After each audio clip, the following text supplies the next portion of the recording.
Hi guys! So for today's vlog, dumaan kami dito sa SM Santa Mesa bago kami bumalik ng Pampanga. So ayan guys, gulat na gulat ako kasi ibang-iba na dito. So parang lumaki siya at sobrang dami ng mga stores. Kasi matagal-tagal na rin akong hindi nakakapunta dito. Taon na rin yung binilang.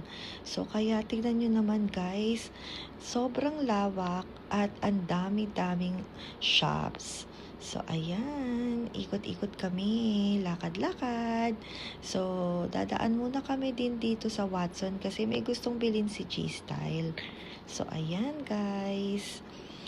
And then, after naming pumunta ng Watson, so ayan, tingnan nyo naman, meron pa rin dito yung Let's Face It at yung Shaky. So, natatandaan ko na talagang meron na sila dito.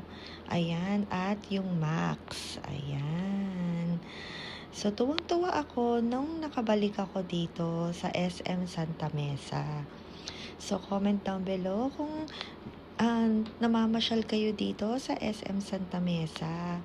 So, habang naglalakad-lakad kami, syempre, titingin din kami kung saan kami kakain ng lunch. So, ayan. Dito napili ni G-Style kumain. Syempre, Filipino food. And then, pili-pili kung ano pang yung o-orderin naming food. So, ayan. Si Kuya Jiro, gusto niya ng Frankie. So, ayan yung in-order niya. So, ayan.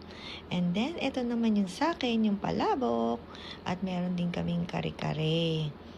Comment down below kung nung nagpunta kayo dito sa SM Santa Mesa at kumain kung ano yung in-order ninyo dito. So, ayan si Kuya Jiro and si G-Style. So, ayan. So, after namin kumain, so dumiretso na kaming bumiyahe pabalik ng Pampanga. So, ayan, tingnan nyo guys, walang traffic. Kasi December 31 na ito. So, ayan, dito kami dadaan sa BGC, papuntang Pampanga. So, ayan. So, siguro, nung time na to, lahat ay busy na, naghahanda para sa New Year's Eve. Kaya wala masyadong traffic. So, ayan, ang luwag ng kalsada. So, ang sarap talagang magbiyahe pag ganito yung kalsada, yung dadaanan. So, ayan. And then, bumalik kami dito sa Hilton Clark para mag-check-in.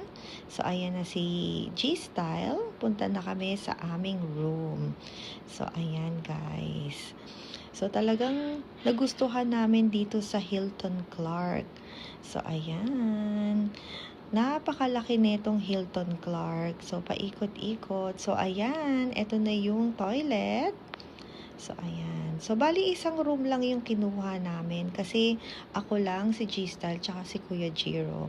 Pero, ito yung room na kinuha namin. So, medyo malaki siya, guys. So, ayan. Yung bathtub. So, tingnan nyo naman. And then, yung king bed. And then, inaantay namin yung extra bed para kay Kuya Jiro. So, ayan. O, diba? Nilagay na naman nila yung pangalan ko. So, ito yung mini bar. Ayan. And then, meron siyang living room. So, ayan. Habang inaantay namin yung magdadala ng bed. So, ayan. Tingnan natin si G-Style. Ayan, nagpipicture. Ayan. Dito ulit tayo sa bandang bathtub. Ayan na. May backpack pa ako niyan, guys. At ito naman yung aming view sa aming room. So, swimming pool. Ayan yung swimming pool area nila.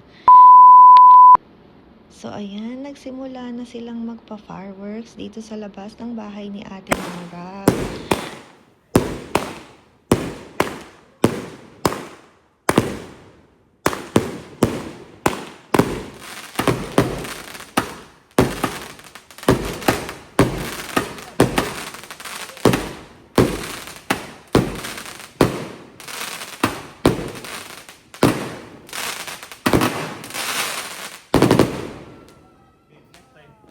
diretso, pagawin yun.